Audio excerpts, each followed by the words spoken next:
बेहतरीन बैंक का अवार्ड जीतने वाला जम्मू कश्मीर बैंक कैसे जम्मू कश्मीर के लोगों पर ही डाल रहा दबाव। आखिर कौन बैठा है ऊपर जिसके ऑर्डर से आम लोगों को हरासा किया जा रहा। बड़े ट्रेडर्स का तो सेटलमेंट हो जाता है, फिर आखिर आम लोगों पर ही क्यों बैंक का जोर चलता है। ये पूरी खबर क्या है, किस तरह से मरकज की जानिब से राहत होने के बावजूद भी जम्मू कश्मीर के आम लोग बैंक से मिल रहे दबाव के चलते आए दिन खुदकशी कर रहे हैं और बैंक पर लग रहे इन इल्जामों के पीछे की क्या सच्चाई है, आइए आपको बताते हैं। जम्मू कश्मीर बैंक जो कि आए दिन किसी न किसी बात के चलते सुर्खियों में रहता ही है, पर इस बैंक को लेकर छोटी छोटी शिकायतें ऊपर आ जाती हैं, लेकिन कुछ बड़ी चीजें इन छोटी चीजों के नीचे दबी बैठी हैं और जिसके चलते लोगों को परेशानी हो रही है। इन बातों को और तफसील से समझते हैं। बैंक का काम लोगों के पैसों को बचा कर रखना और अगर किसी शख्स को कर्ज की जरूरत है तो उसे वो फराहम करना, यही होता है। बैंक भी अपनी अपनी तरह से इंटरेस्ट रेट लगाता है और फिर वसूली भी करता है और एक शख्स यही सोचता है कि वो बैंक से लोन ले लेगा, अपना काम शुरू करेगा और धीरे धीरे बैंक को लौटा भी देगा। और ऐसा ही जम्मू कश्मीर के उन कारोबारियों ने भी सोचा था जब उन्होंने कुछ वक्त पहले जम्मू कश्मीर बैंक से लोन लिया था और अब वो लोन उन लोगों और उनके खानदानों के गलों पर लटक रही एक नंगी तलवार बन गया है। आपको बताएं तो 2019 में आर्टिकल 370 का टूटना, 2020 में कोविड-19 का आना या और भी ऐसी कई चीजें जिनसे ट्रेडर्स या कारोबारी इस कदर मुतासिर हुए और उनका काम खास करके इतना मुतासिर हो गया था कि उसके बाद वो अभी तक संभल नहीं पा रहे। जम्मू में तो आर्टिकल 370 के टूटने पर शायद इतना देर बंद नहीं रहा, पर कश्मीर में बंद का सिलसिला काफी वक्त तक रहा और उससे पहले भी कश्मीर में आए दिन हड़तालें या बंद हुआ करते थे, जिससे कि वहां के कारोबारी लगातार ही मुश्किलों में रहते थे। और कोविड-19 ने तो कामों को बेहद ज्यादा नुकसान पहुंचाया है और कई बड़े बड़े कारोबारियों के कामों को इस कदर तोड़ा है कि वो आज तक सही से संभल नहीं पाए। आपको बताएं तो पिछले काफी वक्त से न्यूज इनसाइडर के पास शहर खास traders and manufacturers coordination committee के वाबस्ता लोग पहुंच रहे थे, जो कि लगातार को आम लोगों को पेश आ रही परेशानियां इंतजामिया के सामने लाना चाहते थे। एसकेटीसीसी ने इससे पहले भी इस मामले को कई बार मीडिया के सामने लाना चाहा, पर बदकिस्मती से उनकी आवाज को उस तरह से नहीं उठाया गया जैसे कि उठाना चाहिए था। एसकेटीसीसी के तर्जुमान ने हमें बताया कि पूरे जम्मू कश्मीर से ही कुछ लोगों ने जम्मू कश्मीर बैंक से लोन लिया और बैंक ने उन्हें इंटरेस्ट पर लोन दे दिया, जिसके बाद आर्टिकल 370, कोविड-19 जैसी चीजें हुई, लोगों का कामकाज मुतासिर हुआ और लोग लोन दिए गए वक्त पर चुका नहीं पाए। तो लोगों ने बैंक से ये गुजारिश की कि ऐसी स्कीम्स लाई जाएं और उन्हें वक्त दिया जाए, वो लोन वापस से चुकाना चाहते हैं, पर एक ही साथ सारा लोन दे पाना मुमकिन नहीं है। जे&के बैंक की एक और खासियत है कि अगर दी गई मुद्दत के 3 महीने बाद तक लोन को वापस नहीं चुकाया जाएगा तो बैंक आपको डिफॉल्टेड करार दे देता है। ग्राउंड लेवल पे आप देखिए, इंडस्ट्रीज बंद हो गई, कोई काम नहीं चल रहा, ट्रेड बिल्कुल जीरो पे आ गया। आज एक इंसान को बच्चे का फीस, खाने पीने का जो है, बिजली का, वो ये सब कुछ ये तक नहीं हो पाता है कि जो वो ये अदा कर सके और इसमें इतने सेल भी नहीं होती हैं कि वो इतना खर्चा कर सके।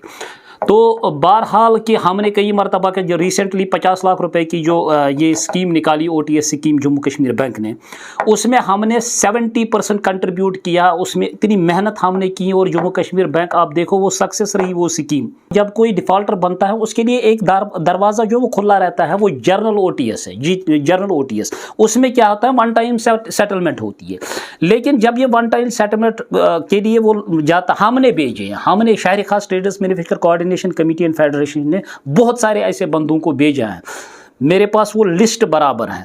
और डिपॉजिट के लिए 7 लाख और 10 लाख रुपया उन्होंने स्टार्टिंग में दिया, फिर जब उसकी फाइल बन गई वो जोनल ऑफिस जाती है, 15-20 दिन के बाद उनको बोला जाता है कि जोनल ऑफिस से ये रिजेक्ट होकर आई है और वो पैसा उनको इंटरेस्ट पे वसूल किया जाता है। तो ये इंसाफ नहीं, ये सरासर जुल्म है। मकान ही नहीं, फैक्ट्रियाँ सीज हुई हैं, फैक्ट्रियाँ। आप बताइए, जिन इंडस्ट्रियों ने जम्मू कश्मीर बैंक को बनाया, जो ये जम्मू कश्मीर बैंक उनके पार्टनर्स हैं, ठीक है ना, पार्टनर ऑन प्रॉफिट, मतलब जो उनको देता है कि जम्मू कश्मीर बैंक को कमा के देता है, आज उसके पास कुछ नहीं रहा। जो उसका पुरखों का मकान है, जो उसके पुरखों का मकान है, आज जम्मू कश्मीर बैंक उसको बोलता है ये भी मेरा है, यानी लॉस। तो और उसके बाद भी देखिए, जो इंडस्ट्रीज़ हैं, जो ट्रेडर हैं, उनका क्या है कि देखो वो अपनी नुकसान, जो उनको नुकसान हुआ, उसके बाद जो उनकी अपनी प्रॉपर्टी है उसको बेच के वो उनको ये जो उनका ड्यूज़ है, जो उनका लोन है, वो उसको फिर वापस दे रहे हैं। हत्ता कि इस लोन के बदले 10 लोन उन्होंने पेमेंट कर दिया। किसी का करोड़ है, उसने 10 करोड़ अभी तक दे दिया।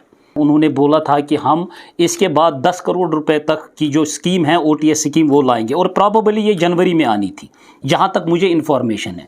लेकिन जनवरी में इन्होंने 25 जनवरी तक जो 50 लाख रुपए की जो स्कीम थी, OTS स्कीम, वो 25 जनवरी तक थी।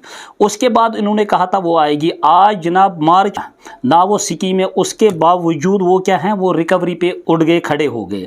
ये इसलिए कि एंडिंग मार्च चलना है शायद, इस वजह से। लेकिन इनको इससे कुछ नहीं मिलेगा। देखो, लोगों को बेघर करने से, लोगों के घर खाने से, लोगों की फैक्ट्रियां खाने से क्या मिलेगा? कुछ नहीं मिलेगा, ये बर्बादी है। और उसके बाद आप पर असली बैंक गिरी शुरू होती है। और ऐसा ही बैंक ने यहाँ पर लोगों के साथ करना शुरू किया, जहां एक तरफ लोग उनसे ये गुजारिश कर रहे थे कि जिन लोगों का ज्यादा लोन है उनके लिए ज्यादा बड़ी स्कीम लाई जाए, जिसमें एक तो जनरल OTS यानी कि वन टाइम सेटलमेंट दी जाए और उन्हें वक्त दिया जाए, क्योंकि वो लोन वापस चुकाना चाहते हैं, पर उनका कामकाज इतना मुतासिर है कि वो ऐसा ये एक बार में नहीं कर पाएंगे, ना ही इतना पैसा एक बार में दे सकते हैं। और लोगों ने ये भी कहा कि बैंक ने आज तक जो स्कीम्स लाई हैं उन्हें उन आम लोगों पर कभी भी लागू नहीं किया जाता।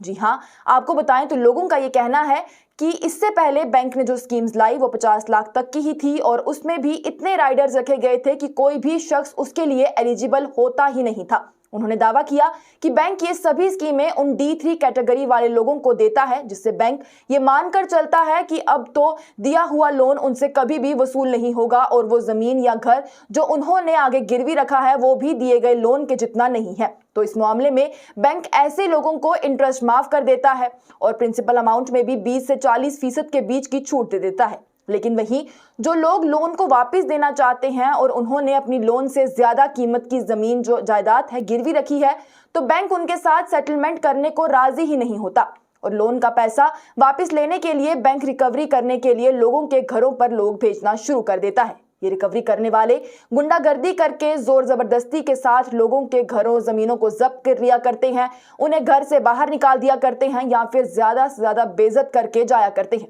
ये चीजें लोगों को इस कदर हरासा करने लगी कि कुछ लोगों ने तो लोन को एक ही बार में चुकाने के लिए अपनी जमीनें गिरवी रखी, और कुछ ने तो उन्हें बेच ही दिया।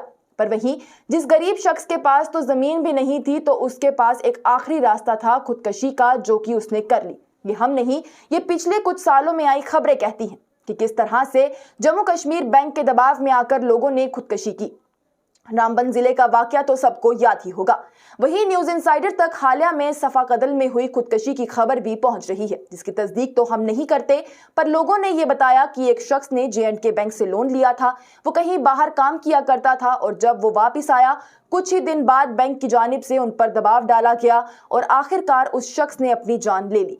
लोगों ने यह भी कहा कि जम्मू कश्मीर बैंक बाकी बैंकों के मुकाबले में सबसे ज्यादा इंटरेस्ट रेट पर लोन देता है। यहाँ एक और बड़ी ही दिलचस्प चीज जो लोगों ने हम तक पहुंचाई है वो ये कि जब भी वो बैंक में या किसी भी ओहदेदार से बात करने जाते हैं तो उनका एक ही जवाब होता है कि हमें ऊपर से ऑर्डर है।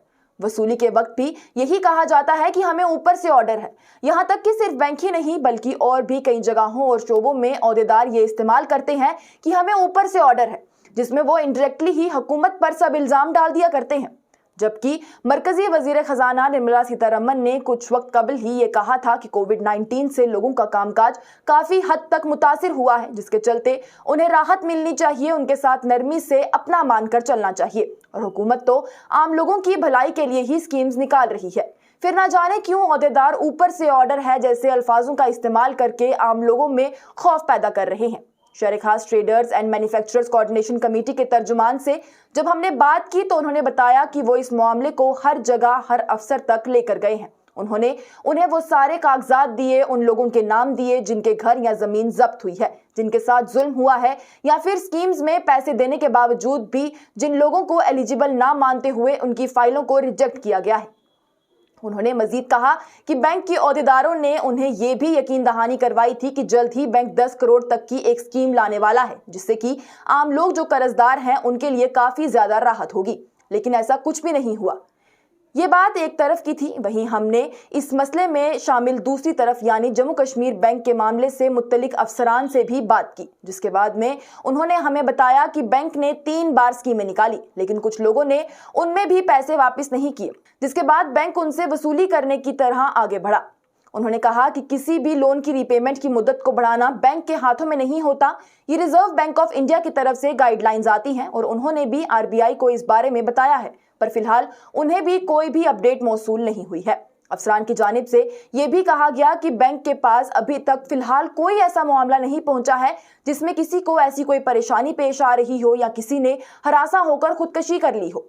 उन्होंने कहा कि बैंक ने सबको वक्त दिया है, बैंक की नजरों में हर कोई एक जैसा है, बराबर है, जो भी स्कीमें आई थी वो सब लोगों के लिए बराबर की थी, पर लोगों ने ये इल्जाम लगाया है कि ये सब झूठ है। कितने ऐसे लोग हैं जिन्होंने बैंक को कुछ पैसे वापस भी लौटाए और फिर भी बैंक ने उन्हें एलिजिबल ना मानकर।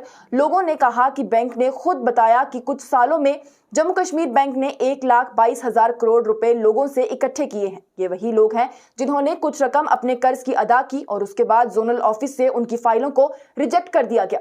एसकेटीसीसी के तर्जुमान ने हमें बताया कि कश्मीर में 3 बड़ी ऑर्गेनाइजेशंस हैं जिन पर कम से कम 2900 करोड़ का कर्ज था, जिन्हें बैंक की जानिब से सेटल कर दिया गया, पर वहीं गरीब के कर्ज को सेटल नहीं किया जा रहा। उन्होंने ये भी इल्जाम लगाया कि वादी की 3 बड़ी ट्रेड ऑर्गेनाइजेशन होने पर जहां इन ऑर्गेनाइजेशन को छोटे ट्रेडर्स के हक की आवाज उठानी चाहिए, वहां ये लोग बैंक के साथ सेटलमेंट करके अपने कर्ज माफ करवा रहे हैं, जबकि गरीब आदमी को मुश्किलों में फंसा हुआ छोड़ रहे हैं। ये ट्रेड ऑर्गेनाइजेशन अपने फायदे और ताकत के लिए लोगों का इस्तेमाल तो कर ही रही हैं, पर उनके हक की आवाज कभी नहीं उठाती, क्योंकि बैंक के साथ वो अपने कर्ज को सेटलमेंट जो कर चुके हैं। ये दोनों तरफ की तफसीलात है कि लोगों को क्या कुछ परेशानियां पेश आ रही हैं और उस पर बैंक की क्या दलील है, पर फिर भी कहीं ना कहीं लोगों की परेशानियां बैंक की दलीलों से ज्यादा उभर रही हैं। लोगों की मांग है कि जनरल ओटीएस सभी लोगों के लिए खोल दिया जाए, हर कैटेगरी के डेटर के लिए स्कीमें लाई जाएं और उन्हें लोन को वापस चुकाने के लिए कम से कम 2 साल का रीपेमेंट वक्त दिया जाए। इतना ही नहीं, उन्होंने ये भी कहा है, ये भी गुजारिश की है कि इंतजामिया इस मामले में मुदाखलत करे कि आखिर ये ऊपर से ऑर्डर देने वाली शख्सियत कौन सी है जिससे लोगों में खौफ पैदा किया जा रहा है। Bureau report, news insider. हम ये चाहते हैं जो स्कीम इन्होंने बनाई है और जो ओटीएस स्कीम है, जो करोड़ और एमएसएमई भी अगर कर दे, उसको ग्राउंड पे लाया जाए। और मैं इनको एश्योर देता हूँ, ये शहरी खास ने बार बार ये कहा, हम उसके साथ हैं जो पैसा देना चाहता है और हर एक की नीयत है पैसा देने की। ये जम्मू कश्मीर बैंक के आला अफसरान भी जानते हैं। उन्होंने खुद ये हमसे कहा कि ये जो बंदे हैं, कुछ बंदे जो उनको पता था कि उन्होंने पैसा कभी नहीं देना है, उन्होंने भी पैसा दे दिया, हमने दिलवाए इनको पैसे। हर एक बंदा पैसा दे देगा, पर स्कीम तो लाएं, ओटीएस स्कीम लाए ग्राउंड पे, या जर्नल ओटीएस जो है वो डोर ओपन कर दे।